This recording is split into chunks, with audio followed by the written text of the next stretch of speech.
The situation for donkeys in Zimbabwe has never been worse. In Zimbabwe, donkeys are overworked, beaten, burnt, and stabbed. They endure years of this abuse, and when their bodies finally break, their owners abandon them on roadsides to die.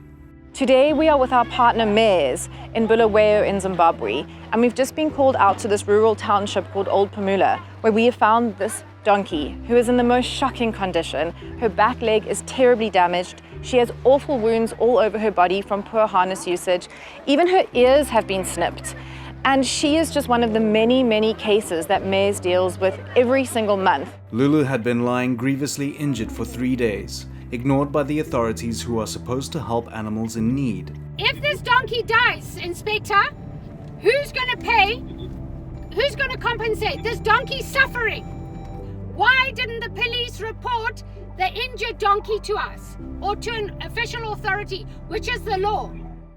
She had never experienced human kindness in her life, not for one day as she was worked to the bone, and not as she lay dying in the dirt. We could not have known it then, but Lulu's dreadful fate was already sealed.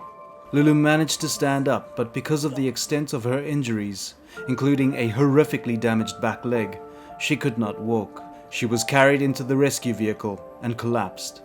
Later, we discovered that her back hoof was severely infected all the way up to her fetlock. For days it poured with pus and blood.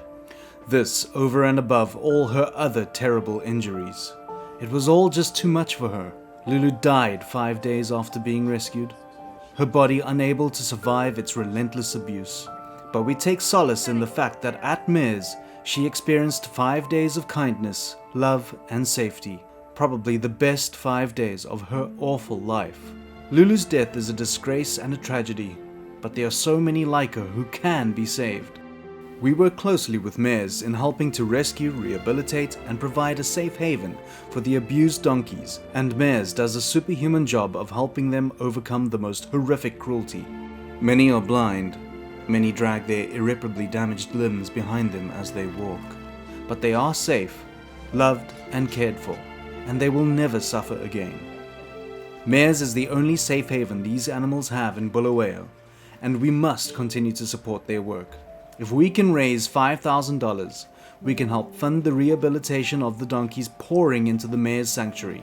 Donkeys like Lulu, who don't deserve to die. It is only the generosity of Network for Animal supporters that allows Mares to continue. And if Mares cannot go on, the donkeys will be left in the dirt to die.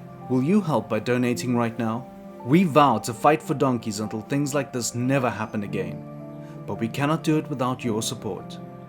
It was too late for Lulu. Don't let it be too late for the rest.